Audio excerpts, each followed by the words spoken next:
All right, folks, it was a big night for Republicans in Virginia as Glenn Youngkin beats Terry McAuliffe to become governor there. Also, Winsome Sears becomes lieutenant governor, African-American woman there as well. Also, a Cuban-American wins the attorney general's race. In New Jersey, you had the incumbent governor squeaks by Republican there. Polls showed he was going to win by 8 points, but he barely wins in that race as well. And so a lot of different things happened last night. The question is, what did Democrats do right? What did they do wrong? What about black voters? Were they engaged? What took place on election night? Is it as bad as many people are suggesting, that somehow Democrats are adrift? They're lost. They have no strategy. They have no focus. What role did critical race theory play in ginning up and angering white voters across the country to see them turn out in various races? We're going to break this thing down. Let's get right to it with our panel. We have W. Mondale Robinson. He's the founder of the Black Male Voter Project, principal of WMR Consulting. We have Gary Flowers, host of the Gary Flowers Show in Richmond, Virginia. Quentin James, co-founder of the Collective PAC. Glad to have all three of you here. Folks, let's get right to this thing here. Gary, I want to start with you. You are on the radio there in Richmond with your show. Blowout, if you will, in Virginia. The early polls had Terry McAuliffe winning, the former governor winning 4 or 5 points. The Fox News poll last week shocked a lot of people and showed Youngkin +8. You look at the exit polling data, it was non-college white women who rejected Terry McAuliffe in a huge way. McAuliffe also lost places in college towns. We also saw that as well. And so what really happened here? Was this a reflection of the candidate, Terry McAuliffe, at the top of the ticket? Was it a reflection of Democrats nationally and President Joe Biden? Thank you, Roland, for the opportunity tonight. We go back so many years. It's actually a combination of both. The lack of inspiration from the Biden administration, in particular not being able to deliver an infrastructure bill, and the perception that they're bungling along. Notwithstanding, there's usually a flashback on an incumbent president. However, the lack of inspiration from the top down, married with a candidate that was regurgitated to Virginia. Remember, Terry McAuliffe served as governor 4 years ago, and no one asked for him to come back. Part of the inspiration for voters is that the candidate speak to them. I was on a panel last night with former Governor L. Douglas Wilder. I spoke to Reverend Jesse Jackson yesterday morning. Both of them indicated that the McAuliffe campaign never reached out to them. That is a colossal failure, or in the case of Hillary Clinton in 2016, an act of arrogance, that somehow or another Terry McAuliffe shows up in Virginia uninvited and just is coronated to be the next governor. That is not the way democracy works. And black voters in particular were angered by that anger. That is extremely strange, Quentin, that if you are Terry McAuliffe and you're running for governor of Virginia, you don't reach out to the only black governor in the state's history, Doug Wilder, former mayor of Richmond, Virginia, as well, and that just makes no sense. What did you also see take place there? Did you see outreach to black voters? One of the things that jumped out is that in 2020, when Joe Biden and Kamala Harris won Virginia, 67% of the electorate in Virginia was white. Last night, 74%. I keep telling folks, Democrats will never win when the electorate is 70+% white. Exactly, Roland. I mean, what we saw in Virginia is, I think, a little bit of what we saw in 2020, and that is the Republican Party has figured out turnout. They are turning out their base in every election moving forward. That was our strength as a party, right? A big tent party. We were turning out record numbers of voters during the Obama years. That kind of, lead and advantage is now evaporated. We don't have that anymore. And so that's a real problem we have to figure out. I think we also saw in Virginia that, white suburban voters, they tilted, to Republican and to supporting Youngkin. for so many reasons. I don't know why the Democratic Party overall is putting these unicorn voters, and that's kind of what I call them, that they're going to magically support Democrats, and they've never supported the Democratic Party, the kind of majority of white voters, and so it's a baffling challenge that we continue to see. But I will say this though, I think Black voters, to our knowledge at this point, we're still waiting on more information. They did show up, right? They did their part, but I think your other question, the engagement, was not there. The ability to kind of maximize Black turnout is kind of lacking there for what we saw in Virginia. So if we have a opportunity or chance in 2022, we got to double down, put more money, spend more time, engage Black people earlier to really maximize Black turnout, because the support was there. I think it was 89% of Black voters supported Terry McAuliffe. It's just the numbers overall, to your point around the electoral share. We have to make sure Black voters have a bigger share. That takes more money, more time, more resources.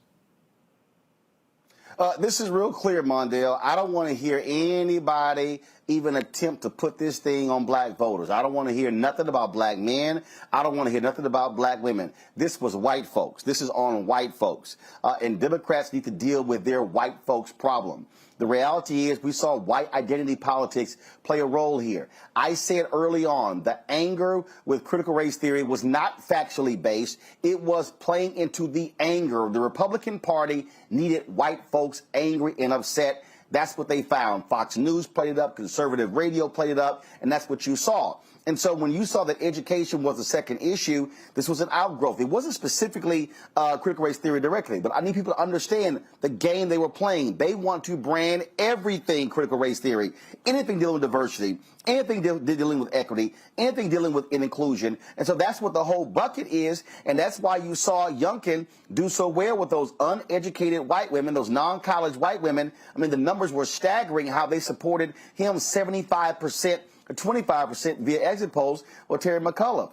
And so if you are the Democratic Party, you have to deal with strategy. And so speak to that, not just in Virginia, but what we saw in New Jersey, where Phil Murphy was supposed to win by anywhere from 7 to 9 points. He wins in a squeaker. Yeah, Roland, I think you're tooting the right horn. Let me just say this. It is the party's fault. I live in Virginia, so I got one mailer from McAuliffe, and it actually had white kids up there. Not that I don't care about white kids, but I bet you if I had kids, Roland, they wouldn't be white. And the way he handled critical race theory. Same here, Mondale. Mondale, I live in Virginia, and I can tell you, I'm driving around.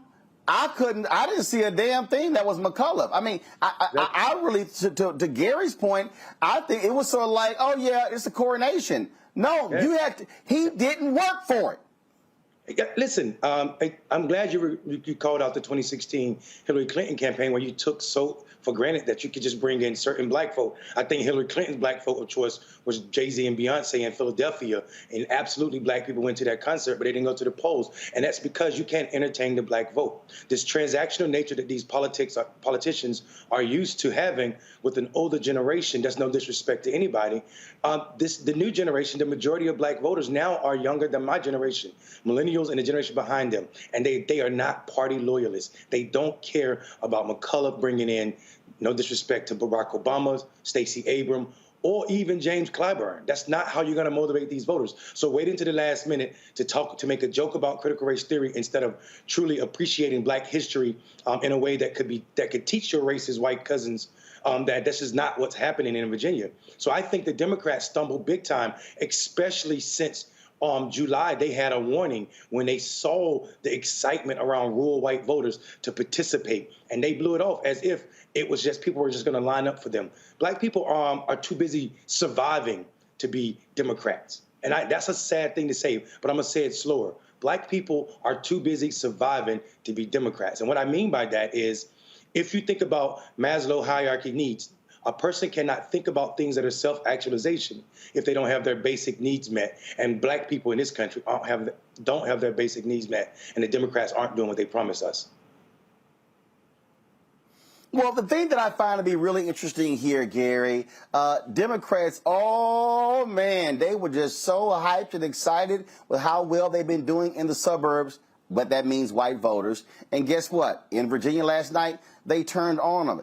That's what happens. Those white voters are fickle. This is a thing that Terry McCullough kept doing. Trump, Trump, Trump, Trump, Trump wasn't on the ballot. I kept trying to explain to people, look, the Trump party is the Republican Party. And so by trying to make it all about Trump, he ignored Youngkin. He ignored him. And so Youngkin was able to come in and wear his vest and present himself as this nice congenial choice. And this is the deal. White folks rejected Donald Trump because they thought he was crazy. A less crazy Republican, we saw it last night, can win those voters. If you're Democrats, pay attention because you might see a repeat in 2022 and 2024, Gary. Absolutely. Roland, you know, a guitar has 5 strings. McAuliffe played one string, and that was that Youngkin was tied to Trump, which is not a bad thing for rural Virginia. But secondly, the Democratic Party in Virginia has structural flaws. The top-down presentation of McAuliffe as though voters would just accept him because he was presented is a flawed strategy. And then there is a 402, let's call it, year animal in the room, and that was former Lieutenant Governor Justin Fairfax. The Democratic Party in Virginia colluded to smear the name and reputation of Justin Fairfax, a very competent and capable lieutenant governor who was set to be governor. And so they run 2 other black women who have no chance of winning. And then you have 3 black people in the primary against McAuliffe, and he wins. And so the Democratic Party in Virginia has to answer questions about structure. Nationally, I am not convinced that a 2-party winner-take-all system is democratic. The Democratic Party nationally wants to date black people, but doesn't want to marry them. I think the progressives on the left side of the Democratic Party should split. I think the nut jobs on the right side of the Republican Party should split, and I think labor unions should form their own party. Our allies across the world, Roland, have 5 to 7 political parties in a constitutional parliamentary system of government. We have to visit that and think outside the box in America. To be frankly, I don't think that happens. And the bottom line here, Quentin, this is real simple. Those hard right folks, they care about power. I think that's what you see here. Democrats were awful with messaging when you look at the fact that they were not touting what happened with the economy. President Biden's poll ratings tanked after the Afghanistan decision, and that's why they have been down ever since then.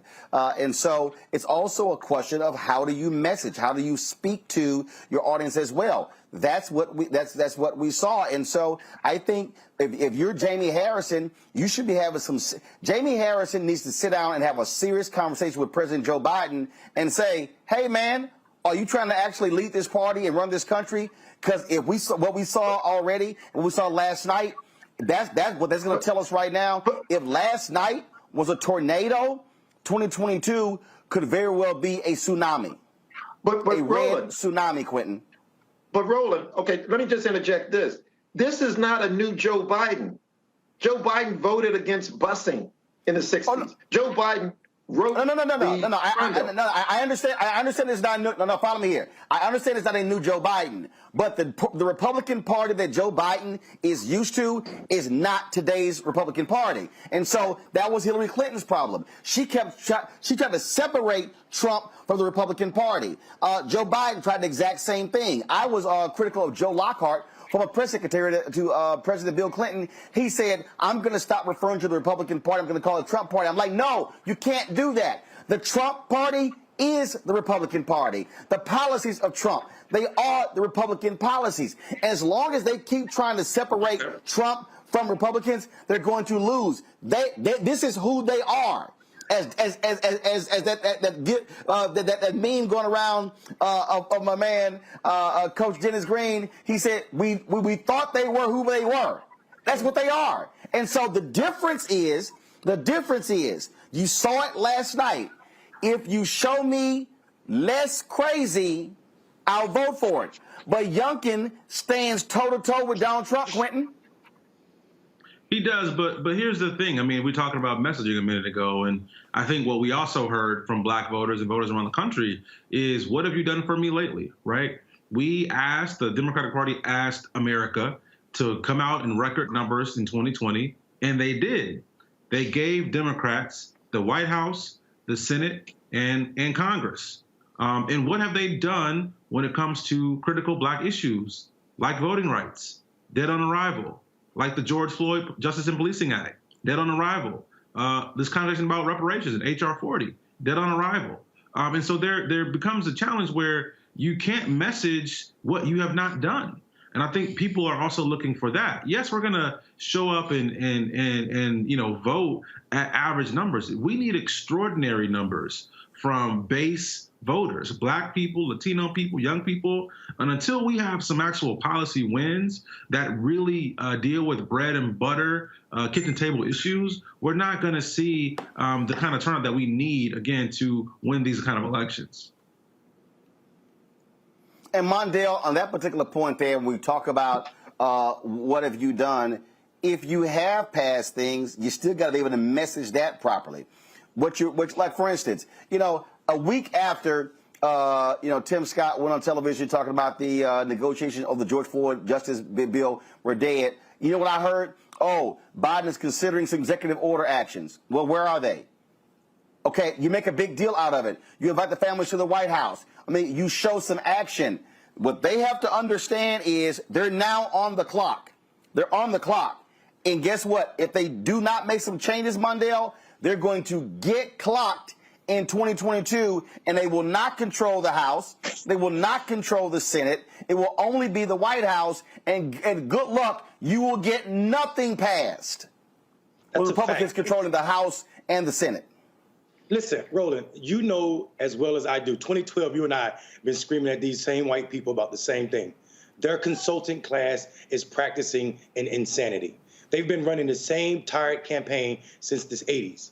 They try to convince their conservative white cousins to perform in a way that they can benefit off of it and vote for them. It doesn't work, it will not work, and it can't work because the demographics of this country is darkening, and that is scary to them. They can't message to us because they don't know how to speak to us. They've been so long speaking at us that they're blind, that their consultants are failing them. They continue to fail up, but they're failing them. And this is a real thing about black equity in the Democratic Party.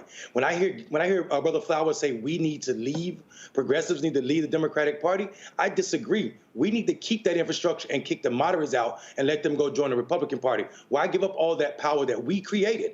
There is no Democratic victories without black voters, as we can see. And I'm not talking about a small number of voters. We vote for Democrats in ways that no one else does, so that therefore that is our party. So and us ceding that land to some other people makes no sense. I'm telling you, McAuliffe was a flawed candidate, and we knew it in the summer when he was forcing Democrats, black elected officials in Richmond and all over the state, that if they endorsed one of the black candidates in the primary, that he was going to use he was going to weaponize the Democratic Party structure against them. So people were pulling back their endorsements for black candidates, and nobody said anything about that. Nobody. So the fact that we know that this, and we also got to deal with the fact that they cursed Fairfax out of politics, basically, but you had a man in blackface running for attorney general.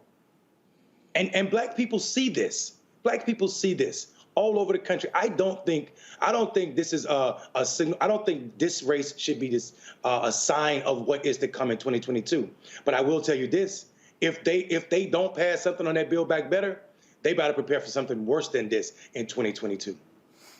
Well, but actually, I'll push back on that, and here's why. And the three of you can jump in here in this because I'm gonna deal with white folks. I have been saying since 2009, that we are dealing in the age of white minority resistance. And what I've been trying to explain to people on this is that when you look at this white minority resistance, when you look at the racial buttons being pushed, You see all these stories like, oh, I saw this Wall Street Journal article. You can't call people racist. First of all, I ain't never met no white person who will say, yes, I'm a racist. But you cannot deny the reality how race intersects when it comes to politics. All of this stuff with critical race theory, we know exactly what this is all about. When you talk about, the shift of these independent voters, the reality is white voters who are independent, they don't give a damn about racism coming from one of these white candidates. Their whole deal is, what am I going to get? That's what you're dealing with. You can't ignore the Confederate statue issue in Virginia and the role that played. White anger was being stoked. White anger over coronavirus. White anger when it comes to mask mandates and vaccine mandates. All of those different things. It was that anger machine that was fueling the fire. What we're looking at, though, right now is, again, Democrats. This whole idea, oh, what can we do to figure out these white folks? No, you're not going to win unless you have a multi-racial coalition, which means, to Quentin's point, you have got to not maximize black turnout. You've got to over-index. You've got to do the same thing with Latinos. But you also got to go to those young white folks and message to them. If I'm the Democratic Party, and then at the Poor People's Campaign, they are nonpartisan, but you better figure out how to talk to poor people. You got to be able to go to them and say, this is what we have done. Terry McAuliffe didn't do that. He didn't do it. Phil Murphy has not delivered when it came to contracts for African Americans.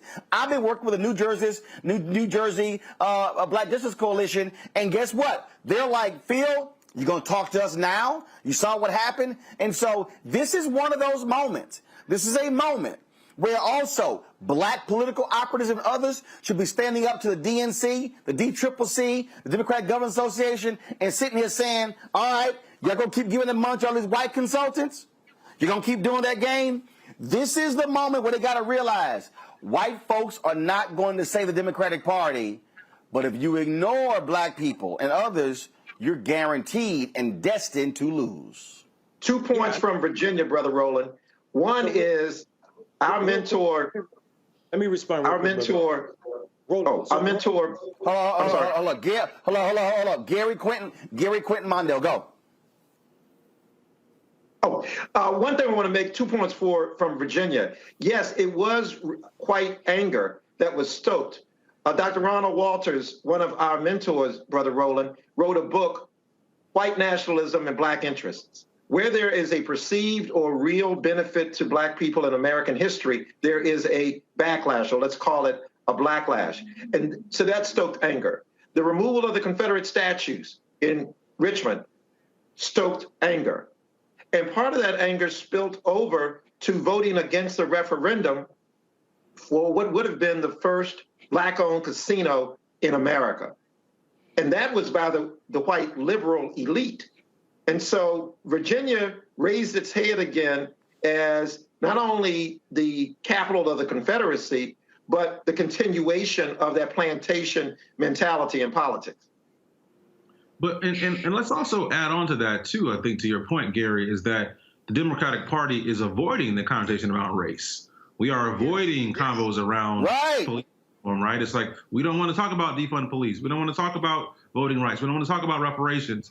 We have to talk about these issues in a truthful, honest, direct way because the Republican Party is doing it already. They're already calling us socialists, already calling us, giving out handouts. They're already saying we are these things, and the white folks are listening to it. So why not just do it anyway? Damn it. Like, let's just do it, right? Dig down and really commit to these issues, because I think we will reap the benefits of exciting young people, Latino folks, black folks, even women, right? Just go for the goalpost, because right now, I think this capitulation that we're doing is going to cost us elections continually. May I add a friendly amendment? A friendly amendment. It wasn't just the Republicans calling us socialists. Joe Biden said he defeated the socialists in Congress. Yeah. Okay, so Joe Biden from the Democratic Party is referring to Democrats as socialists. Yeah, so Well, first of all, look what happened. Look what happened in. But first of all, look what happened in Buffalo, Mondale, where you had the sister who calls herself a socialist. She beats Byron Brown in the Democratic primary. He then runs as a write-in candidate and crushes her with the write-in votes, putting together a coalition of Democrats, but also Republicans and Republican money to actually defeat her. But you also have Bibb elected in Cleveland. You have the brother elected in Pittsburgh. You have other races as well that are going on. And so, see again, the mistake as far as I'm concerned is when all of these white mainstream media people, when they somehow look at last night and go, oh my God, look at what happened in Virginia, and they start going on and all the different other reasons. The reality is this here. You had a weak candidate. Look, y'all, let me just everybody understand. I got Terry McCullough's phone number. I texted him 3 weeks ago. His campaign never reached out to even come on our show. I live in Virginia. Not one time did his campaign say, hey, let's have Roland Martin bring his show and moderate a town hall. It didn't happen. The reality is this here. You have to actually work for it. We have examples of candidates who won yesterday who worked for it. So if you were Tim Ryan in Ohio, guess what? You can't just talk to black preachers. You got to go to the ground. That's what Cliff Albright has been saying, Latasha Brown has been saying, Tamika Mallory has been saying, Walter, Mondale, I'm sorry, you got to go to the ground, but which means you're going to have to tell your white political consultants, we ain't putting all the money in TV, mainstream TV. We're going to put it in black-owned media outlets, Latino outlets, and we're going to put it in boots on the ground. That's how you achieve turnout. Or you just give that money to black consultants and let them do it. But you're absolutely right, Roland. I will add, though. No. Hold up. It's some black consultants who are very much like white consultants. That's right. That ain't no cap. We ain't all skin folk ain't kinfolk. Listen, this is my message for white people. If the black people you love came to you from other white folk and ain't no black folk around them, they probably ain't speaking for our community. They speaking for your community. So that's just that. I pride myself on not having any ties. The origins of my organization did not come from the party. And that is not a knock on anybody else's organization. It is to say, though, I spent my money to talk to black people in a way that I know we want to be talked to. And this idea that we're not progressive, that I'm arguing that black people are the most progressive people in this country, and also that progressives didn't lose last night. Milquetoast, white, boring Democrats lost, and their ideas. And where progressive ideas did lose, it was because of our white allies selling us out, i.e., the police reform bill in Minneapolis not passing. That's because white vote was up so high, and we know that city is 76% white. So that means our white allies didn't think enough of their black neighbors to say, okay, let's reimagine what policing looked like. But in Cleveland, we saw a Democratic socialist Mexican immigrant win a seat, right? I'm sorry, not in Cleveland, in Minneapolis, in the same district George Floyd was killed in, a Democratic socialist, Jason Chavez, who is the son of Mexican immigrants, won a seat. So progressives win when we're loud and progressive. What does not work is there's no motivation of voters when you're using milquetoast candidates who think, black people just need to be whipped up by James Clyburn. That ain't how you campaign. That's trash. That's tacky. It's transactional, and actually, it should be called the proverbial church fan or fried chicken, because it's a whole lot of work that has to be undone. First of all, people think black voters, black men specifically, are apolitical or apathetic voters, when in actuality, we have a level of antipathy, which is a different emotion. That's hate for politics, and it's grounded in history. 150 years of history where we were the first guinea pigs of voter suppression, and it's not yet stopped. So people forget, when you're talking about police reform, law and order, it didn't start with Richard Nixon. Yeah, he made it big. But law and order for us as a voter suppression tactic happened when they freed us enslaved. Look at North Carolina, my home state, which had 3 or 4 jails before or during slavery with no police officers. After slavery, immediately after slavery, they shot up to 100 prisons. That is the beginning of voter suppression for Black people, and it's not yet stopped. So when people are talking to us, white consultants in the Democratic Party, talking to us about how to talk to my community, it's ridiculous, and it's also nothing I'm willing to entertain at all. I'm looking over some other results that took place last night that is important for us to recognize, because this thing goes way beyond just those races. Again, India Walton lost her bid to become mayor of Buffalo to Byron Brown. You saw that take place. We talked about that. Also, if you look at some of these other elections, you had the first African American mayor of Pittsburgh who won last night, Ed Gainey. He won. Also, in Durham, North Carolina, Elaine O'Neill won, becoming the first Black woman to serve in that role as mayor as well. Of course, Eric Adams becomes the second Black mayor of New York. He, of course, won last night as well. Justin Bibb wins in Cleveland.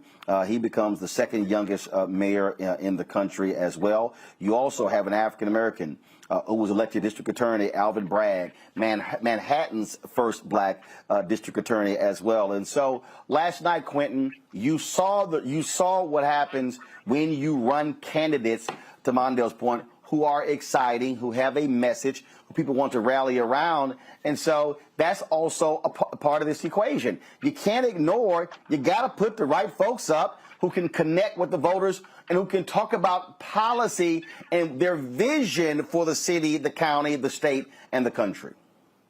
Exactly. You know, the Collective PAC, we were ecstatic. We had 78 Black candidates on the ballot last night.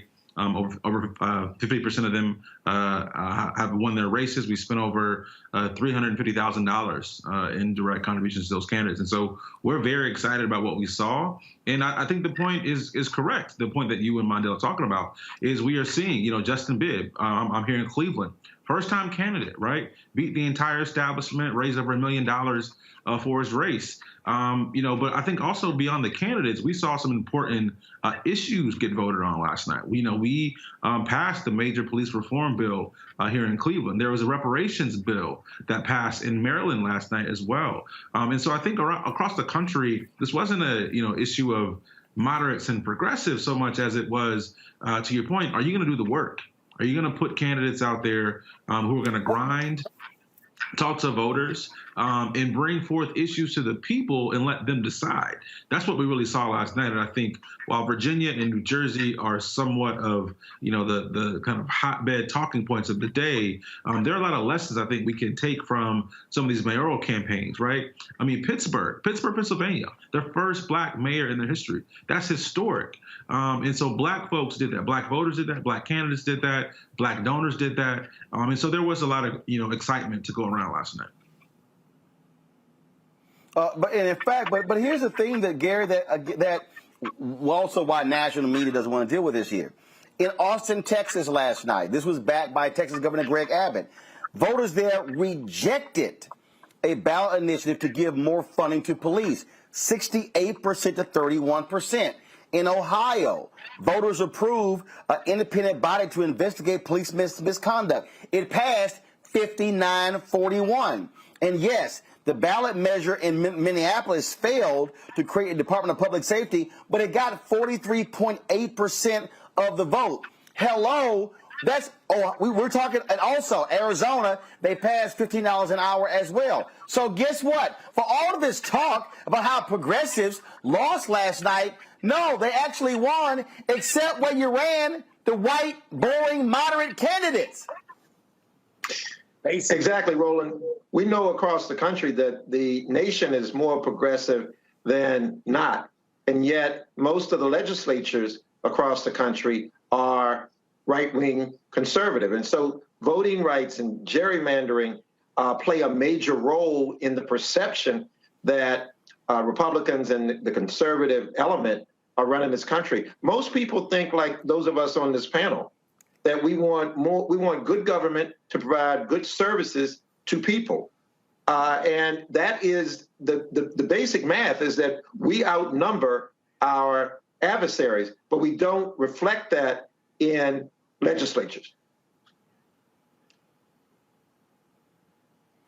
The thing here, Mondale, when you begin to break these things down, you see what happens when you have the local power. First of all, we saw, we're going to talk a little bit later with our next panel about, the John Lewis Act failing in the Senate today.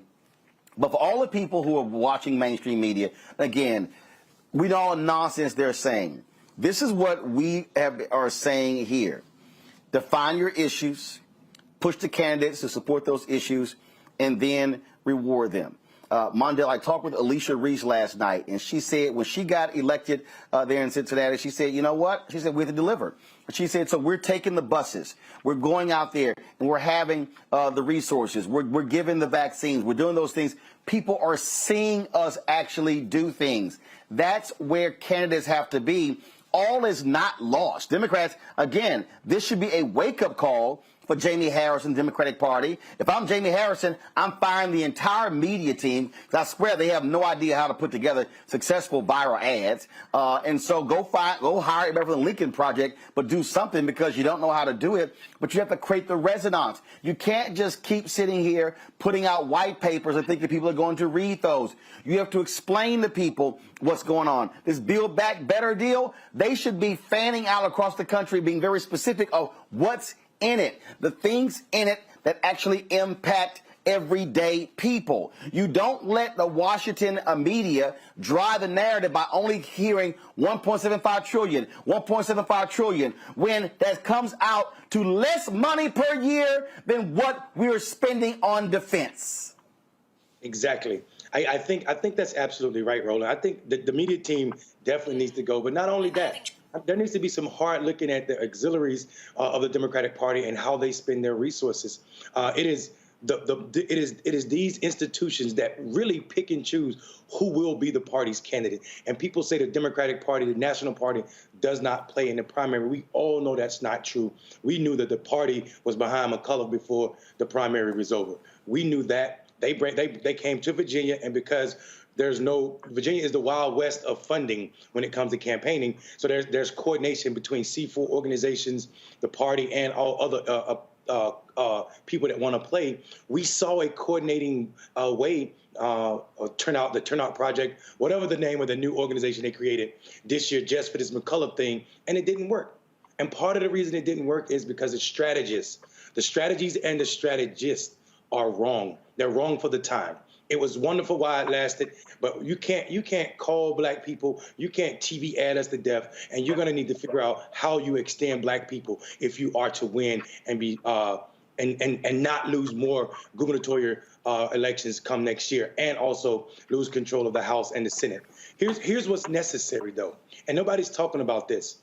There's a form of voter suppression that nobody is really talking about, and it is the number one form of voter suppression, and that's poverty. That's poverty. Poor people can't think about voting when their stomachs are rumbling, when their kids' stomachs are rumbling. And until we address how hungry people are, proverbially and also literally in this country, we will have a large segment of the population that will always be so-called sporadic or low information voters, and that is the fault of the problem, like you said, not one, articulating what's in the Build Back Better, and two, not passing it because of Joe Manchin and Sinema and, well, hell, the Jim Crow era relic, the filibuster. Well, you already saw the reaction where Democrats in the House are going to put paid family leave back into the bill. It was a dumb idea. Listen to Joe Manchin to take it out.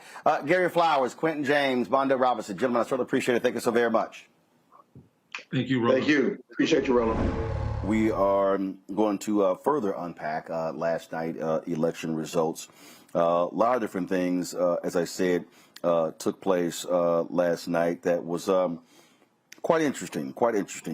And what I need people to understand as we are talking about elections, and the reality is this here. If you look at the history of there in Virginia, the party that wins the White House and next election, there's a huge shift there. And so I disagree with a lot of people that you somehow can determine that what happened in Virginia is just so cataclysmic that is unbelievable. Bottom line is this here.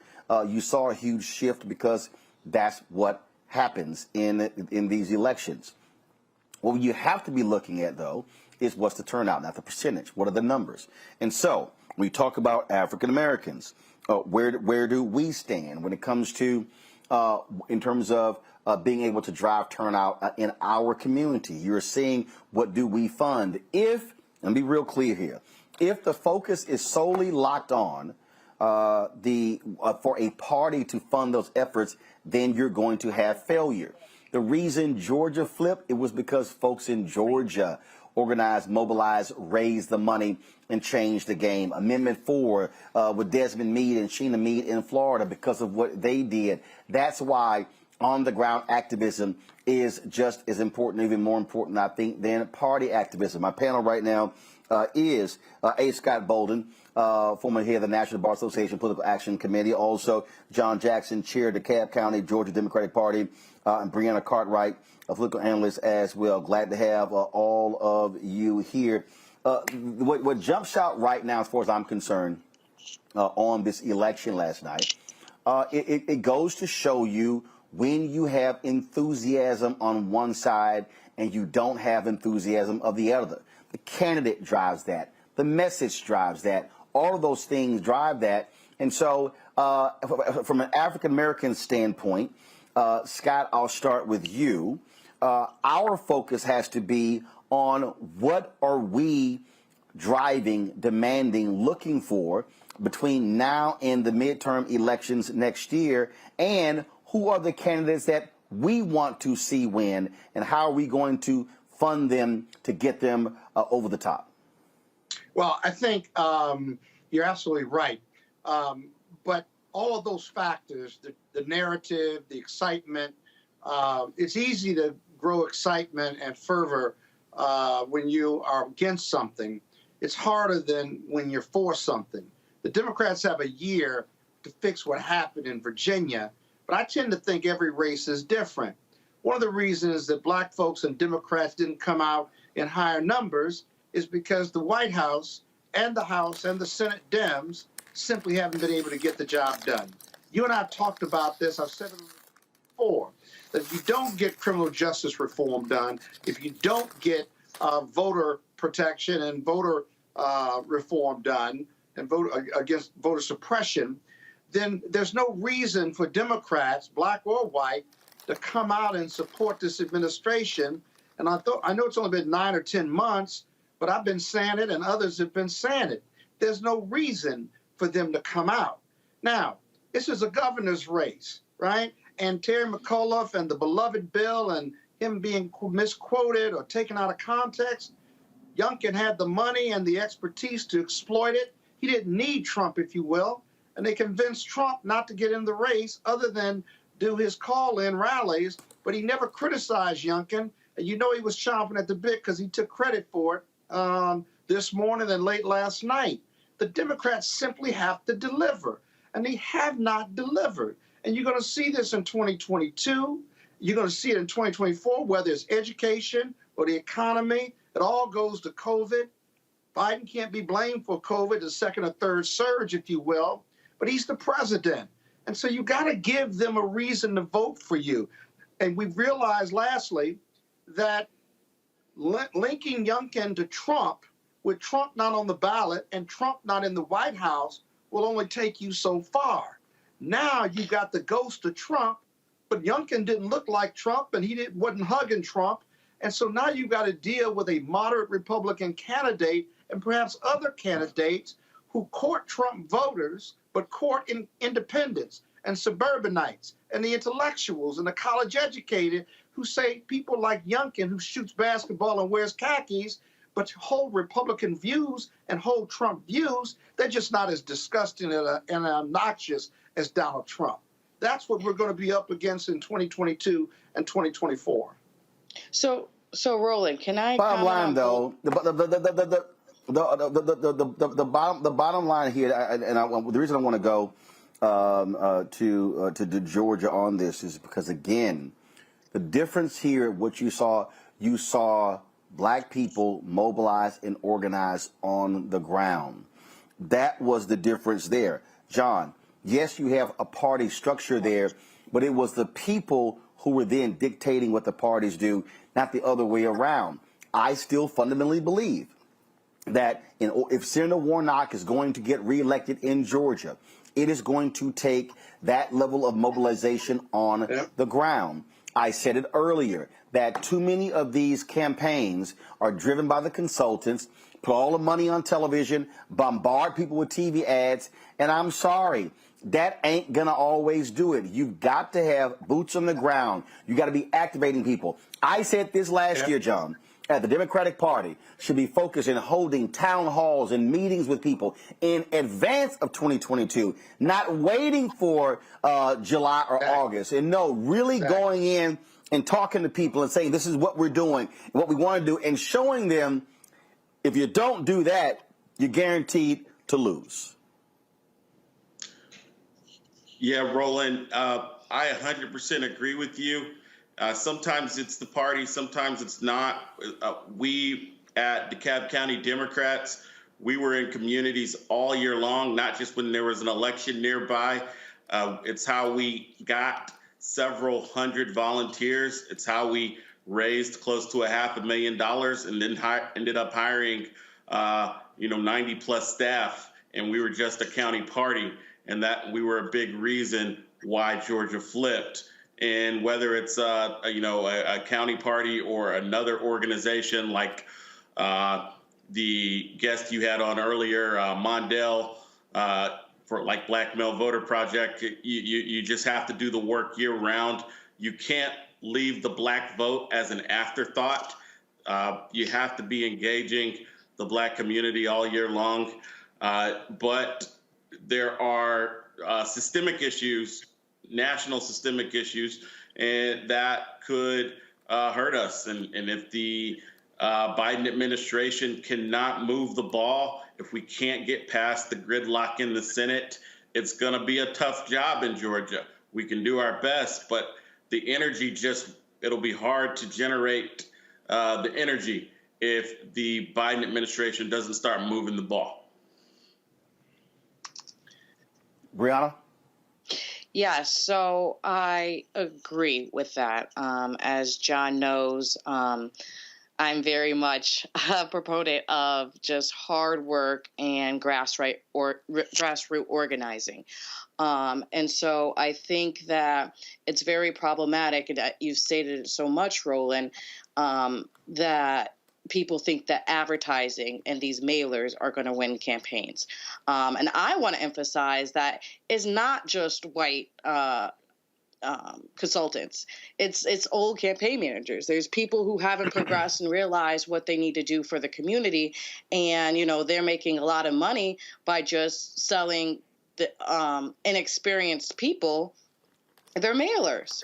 And so, they tell candidates, raise money, avoid the tough questions, buy TV ads a few weeks before Election Day, and hope for the best. And, some of the stuff, we have to do, it says without going, but that's not how true campaigns should be running.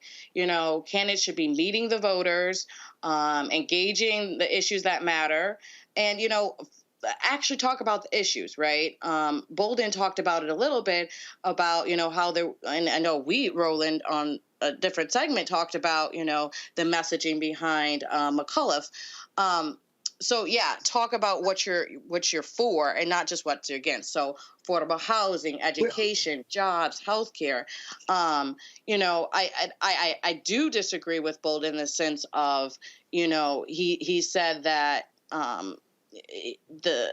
he said that Trump got detached, but the centerpiece of Glenkin's campaign was a promise that he would ban critical race theory, right? He had the last 2 days of him on the trail. He brought people who proclaimed the desire to kill Black Lives Matter activists. And so, there was a lot of far right, right-wing talk, and, they did the racial resentment. Yeah. And so that was actually part of the huge part of his message, which worked. And he won. Yeah. He won a state where no Republican has won in a decade, talking about how he hates Black people, right? Yeah, so, but here's... Go ahead. Here's the deal, if I may. He ran a race that in the western part of Virginia, which is a lot of red areas, yeah, he ran on those messages, right? You didn't see that in his campaigns, and you didn't see him with Trump. In Northern Virginia, he softened that message because he knew Trump wasn't coming to Virginia and he wasn't going to be embracing Trump.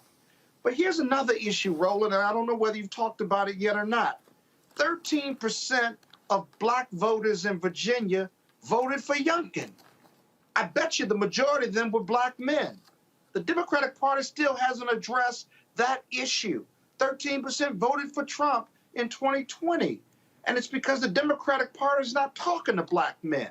Oh, they talk to black women, no offense to them, and they talk to black people generally, but they don't have a policy that supports, empowers, and uplifts black men. And because black men aren't hearing that message and not having a reason to vote, at least figuratively, let alone literally, 13% are going for the Republican GOP.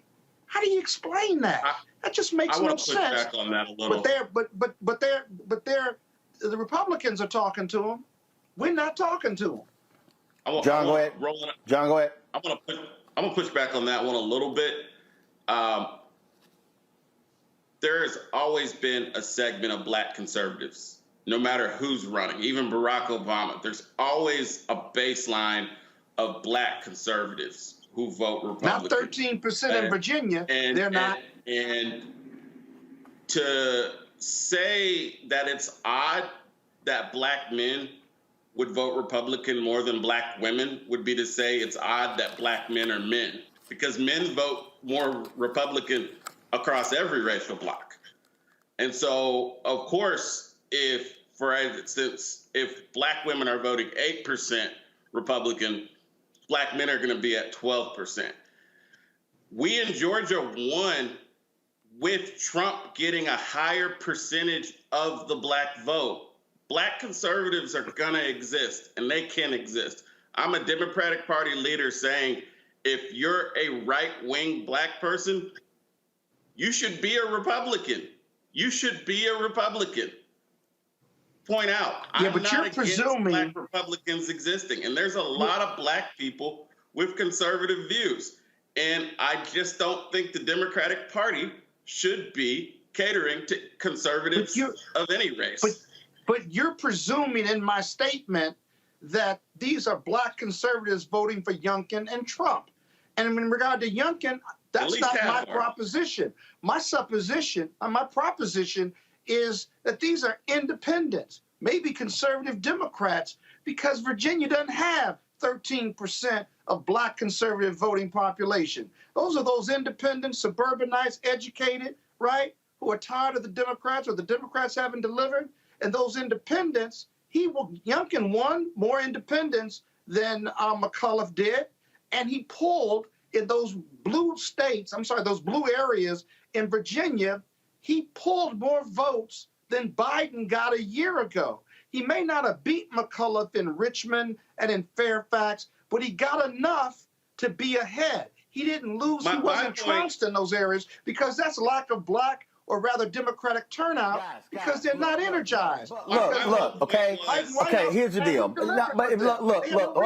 No, excuse me. This is real simple. I'm going back to the most basic premise, and that is this here. If you talk about what needs to happen over the next year, I don't care who you are, whether you're talking about a party, whether you're talking about external groups.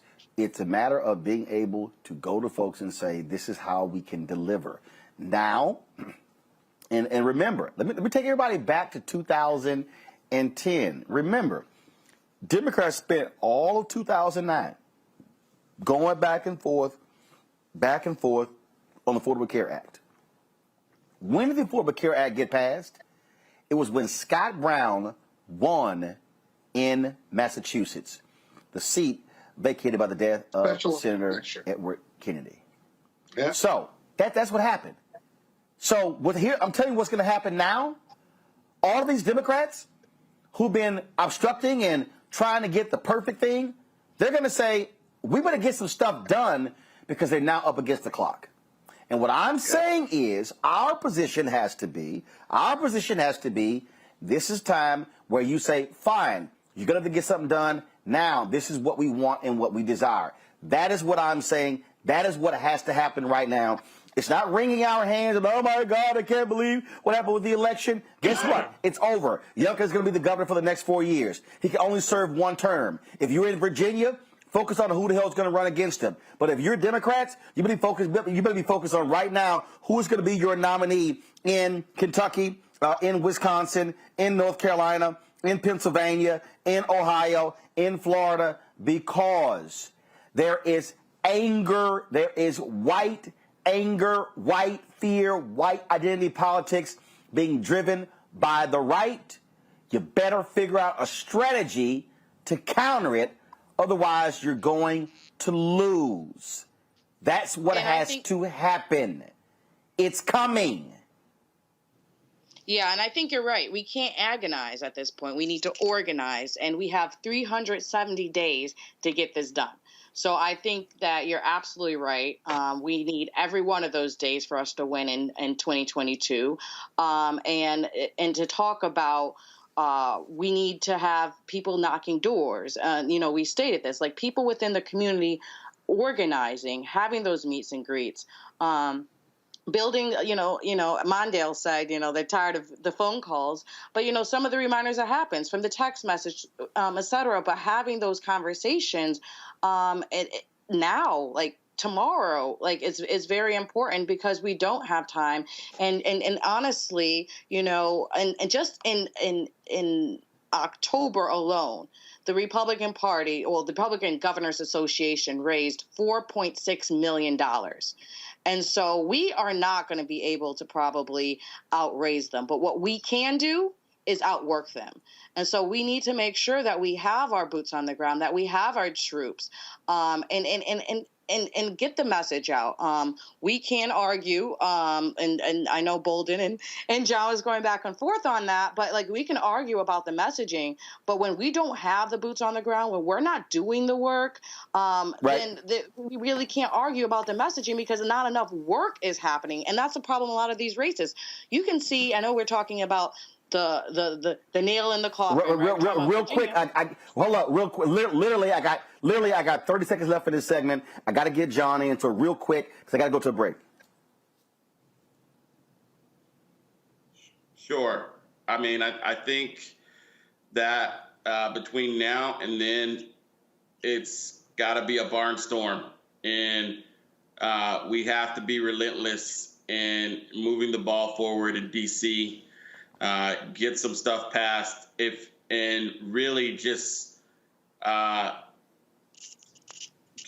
not stop. And we have to get the Democratic Party has to stop sweeping the black agenda under the rug. It's angering a lot of black people right now. The Biden administration is talking about sending out checks to migrants, but won't entertain the conversation of No. That is incorrect. That is what's been no. In fact, that was addressed today at a White House news conference. Let me this is the stuff that what we as black people cannot do, and that is with misinformation. They're not talking about handing out checks to migrants. What they're talking about, no. We've got to correct black people when they're wrong. The ACLU has sued the federal government for the treatment of the individuals on the border, the separation of families. And so what is being talked about is not even been decided is, do you settle a lawsuit?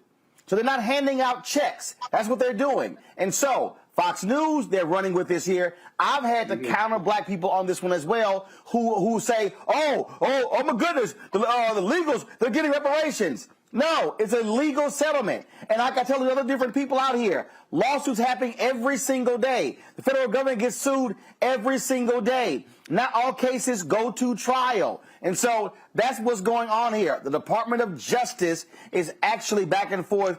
That story that was put out that said the Biden administration, they're about to sit here and hand these checks out. He addressed it today. He said that's a nonsensical story. We got to correct our people when they are spreading stuff that's not true. Folks, back to our Roland Mark Unfiltered video in just one moment.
Time to be smart. Roland Martin's doing this every day. Oh, no punches! Thank you, Roland Martin, for always giving voice to the issues. Look for Roland Martin in the whirlwind, to quote Marcus Garvey again. The video looks phenomenal, so I'm really excited to see it on my big screen. Support this man, Black Media. He makes sure that our stories are told. See, this difference between Black Star Network and Black-owned media and something like CNN. I got to defer to the brilliance of Dr. Carr and to the brilliance of the Black Star Network. I am rolling with Roland all the way. Honored to be on a show that you own. A black man owns the show. Folks, Black Star Network is here. I'm real revolutionary right now.